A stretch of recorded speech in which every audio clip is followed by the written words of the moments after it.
From all the sins of the Torah, 613 commandments, 365 restrictions. Which restrictions are subjects to the biggest punishments of the Torah? Forbidden relation, all kinds of prostitution, all kinds of not modest acts. They are in the highest category of sins. Bigger than eating not kosher, sometimes bigger than murder. Even the punishment of the murderer not always reach sex crimes. So what do you see from here? That in the eyes of the creator of the world, lack of modesty, it's not a joke like some people think. It's a very, very serious point that brings many tragedies to each one of us personally and to all of us as a nation. I make sins, he suffer. He makes sins, she's suffering. She makes sins, I suffer. That's how it goes. We all one unit.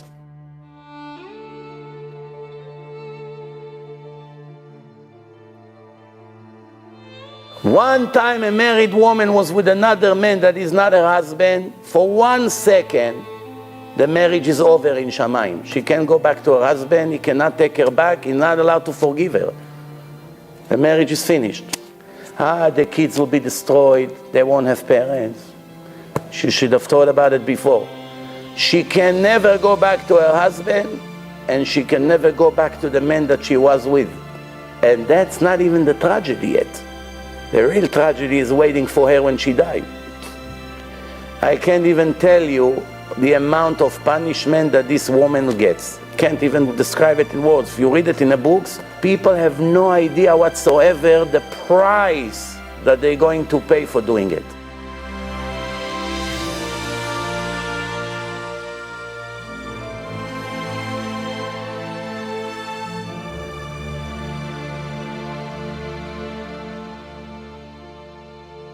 There is the sin that's called wasting seed, which means a person that wasted his seed without his wife in a kosher way.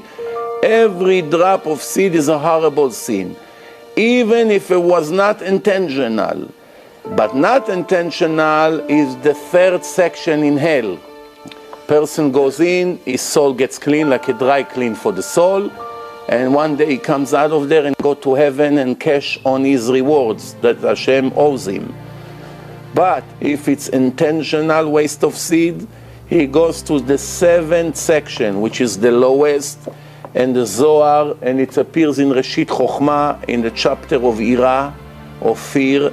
It's appear over there that there are 3 sins that once a person make them, he goes to the 7th section. If he dies without tshuva, without repentance, if he died without tshuva, he goes to the 7th section and never ever come out of there for eternity. I know it's hard to believe, but that's what it says word by word, and I'm not the one to modify the Torah.